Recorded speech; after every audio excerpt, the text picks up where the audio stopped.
दोस्तों, रूट का गुणा हम बताएंगे जो 3 टाइप के लिए गए हैं। पहले टाइप में √5 और √5 है और बीच में गुणे का चिन्ह है।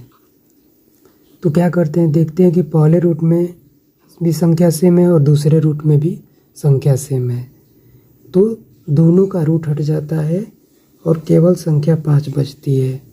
क्योंकि जब दोनों रूट की संख्या समान होती है और गुणा करते हैं तो वही संख्या हो जाती है।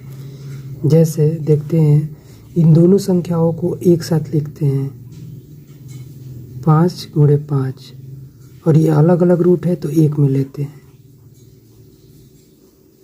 और फिर इसको दोनों को गुणा करते हैं, 25 होता है और इसका वर्ग निकालेंगे तो 5 होएगा। यानी किसी भी संख्या, कोई भी संख्या हो रूट में और दोनों इक्वल हो और बीच में मल्टीप्लाई हो तो वो संख्या खुद ही हो जाती है। 6 हो, यहाँ भी 6 हो अंडर रूट में तो 6 हो जाएगा। अब दूसरे वाले पे चलते हैं। अब देख रहे हैं कि 4 √3 है इंटू √3 है, तो यहाँ पे 4 है और यहाँ पे कुछ नहीं है तो 1 है। अब पहले वाले में देख रहे हैं कि अंडर रूट में 3 है और दूसरे वाले में अंडर रूट में 3 है, यानी दोनों अंडर रूट में अंदर की संख्याएं समान है तो खुद ही एक हो जाएगी। जब उसको गुणा करेंगे तो एक संख्या हो जाएगी। क्योंकि जैसे ये पहले वाले में 5 था तो 5 को एक अंडर रूट में लिखे, दोनों का मल्टीप्लाई किए, उसका वर्ग किए तो 5 आ गया। उसी तरह 3 और 3, तो इसका कीजिए अंडर रूट में 3 × 3 लिख दिए दोनों का, तो ये 9 हो गया और 9 का वर्ग 3 हो जाएगा, यानी 3 आया। उसी तरह जैसे फर्स्ट का था तो 3 का यहाँ पे 3 हो गया।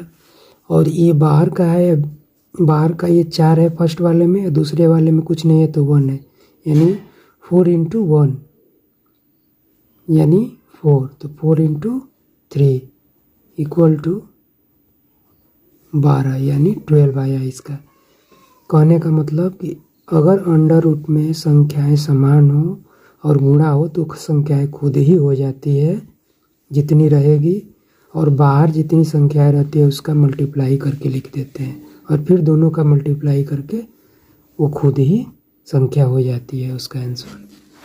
अब तीसरे वाले में देखते हैं। अब देख रहे हैं कि 12 √5 × 2 √4 है। अब देख रहे हैं कि अंडर रूट में संख्याएं भिन्न है, तो इसको क्या करेंगे कि पहले बाहर वाली संख्या का गुणा कर लेते हैं, तो 12 दूना का 24 इंटू, अब अंदर वाली जो रूट के अंदर है उसको एक में लिख लेंगे, यानी 5 × 4, तो 24 हो गया इंटू ये अंडर रूट में संख्या कितनी हो जाएगी 20, यानी 24 √20 हो जाएगा। यानी तीसरे वाले में अगर अंडर रूट में संख्याएं अगर भिन्न हैं तो उन संख्याओं को अंडर रूट में एक साथ लिखकर मल्टीप्लाई कर देंगे और बाहर की संख्याओं को मल्टीप्लाई करके लिख लेंगे। यानी 3 तरह के ये क्वेश्चन है। पहले वाले में अगर दोनों इक्वल है तो एक खुद ही वो संख्या हो जाती है। दूसरे वाले में यदि इक्वल है अंडर रूट में और बाहर की संख्या है तो उसको गुणा करके जो संख्या है अंदर है उसको एक बार लिख के उसमें मल्टीप्लाई करके लिख देते हैं। तीसरे वाले में था कि अगर संख्याएं भिन्न है अंडर रूट की तो अंडर रूट में एक साथ लिख के मल्टीप्लाई कर देते हैं और बाहर की संख्याएं मल्टीप्लाई करके लिख देते हैं, यानी रूट का गुणा ऐसे करते हैं।